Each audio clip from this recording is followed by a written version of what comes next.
El occidente del Salvador no es muy distinto del resto del país. Azul cielo y volcanes que en sus erupciones antiguas dibujaron el perfil geográfico de esta tierra. Muchos de sus habitantes, como lo hacían nuestros antepasados pipiles, fabrican petates y canastos, trenzando el carrizo y el tule. Algunas ancianas aún conservan la tradición de vestir el colorido refajo. Sin embargo, es la historia contemporánea la que distingue al occidente salvadoreño, no solo del resto del país, sino del resto del continente. En enero de 1932, ocurrió una de las más grandes rebeliones en la historia latinoamericana del siglo XX. Miles de campesinos atacaron cuarteles y tomaron varias poblaciones de la zona occidental. Las fuerzas gubernamentales respondieron con la masacre de unas 10.000 personas, en su mayoría indígenas, en un país que entonces tenía escasamente 1,5 millones de habitantes.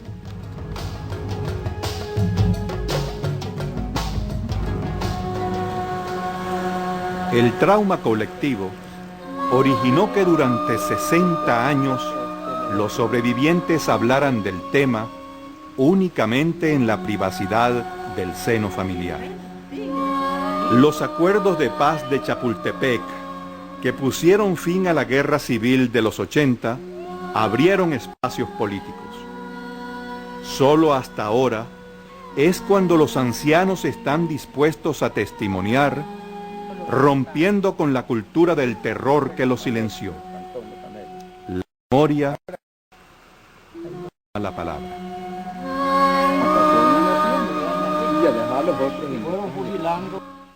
La crisis económica mundial de los años 30 originó la caída de los precios del café, provocando la reducción de los salarios campesinos, aumentando el hambre y la miseria. Harris, agregado militar en El Salvador, comentó un mes antes de la insurrección: entre 30 y 40 familias son propietarios de casi todo el país. Viven con esplendor de reyes. El resto de la población prácticamente no tiene nada. Me imagino que la situación actual se asemeja mucho a la de Francia, Rusia y México antes de sus revoluciones.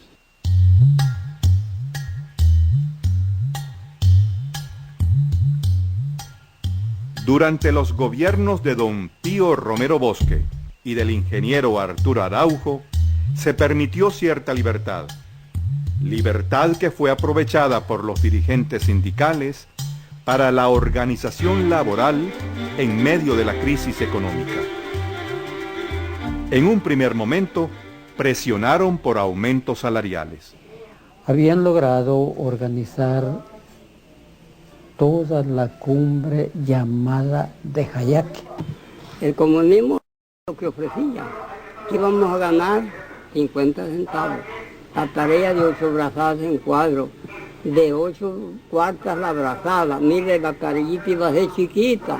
Pero la gente se mostró comprensiva, ¿verdad?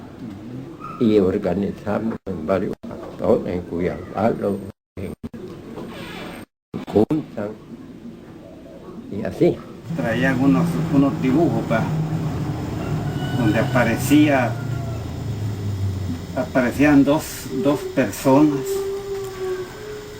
con un yugo así como usen a los bueyes, ¿no? Claro, eso era alegórico, ¿va?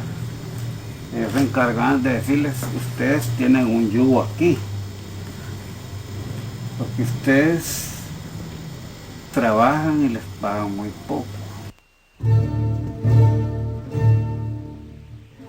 Una de las causas que incidió en la insurrección fue la falta de acceso a la tierra, consecuencia de un largo proceso de privatización y concentración de los terrenos comunales, iniciado a finales del siglo XIX con el auge cafetalero. Los dirigentes campesinos tomaron la reforma agraria como bandera de lucha y las reuniones secretas y abiertas se multiplicaron por toda la zona. Cuando ya se reunió toda la gente, lo que hablaban que eran tomas de tierra. Empezaron, ellos decían a hacer como sesiones para tomarse la posesión de las tierras. Terrenos así, de sembrar milpas, casas y todo les prometían. Les iban a quitar a los ricos. Las tierras, quitar tierras a los ricos. Tener libertad, tener donde trabajar. En las movilizaciones sociales participaban conjuntamente indígenas y no indígenas. Incluso, en la primera etapa de la organización campesina, participaron destacadamente dirigentes obreros urbanos, pero sin embargo, en ciertas poblaciones como Izalco y Nahuizalco, se producían fuertes tensiones étnicas que se venían agudizando desde 1880 debido al creciente dominio de los ladinos sobre la tierra y el poder político local. Ya para 1930, muchos indígenas que habían luchado en defensa de sus intereses comunales comenzaron a formar parte del movimiento reivindicativo dirigido por la izquierda. En el caso de mi papá, pues él se incorporó a ese grupo.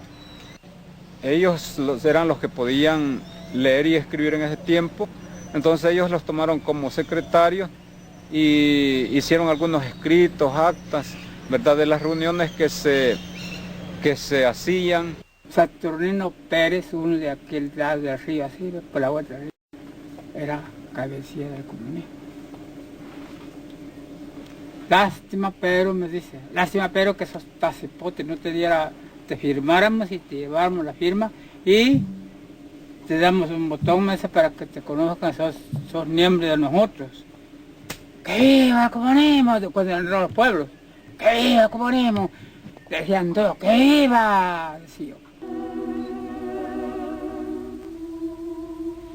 Curiosamente encontramos una dimensión religiosa acompañando al movimiento social.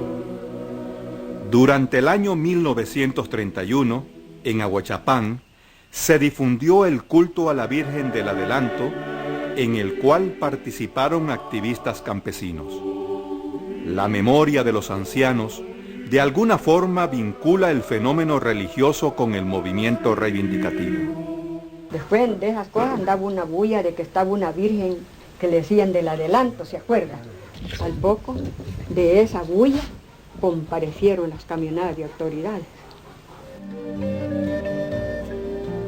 En los años 20 y 30, a pesar del rígido patriarcado reinante en la sociedad salvadoreña, las mujeres tomaron parte en los movimientos políticos y sociales.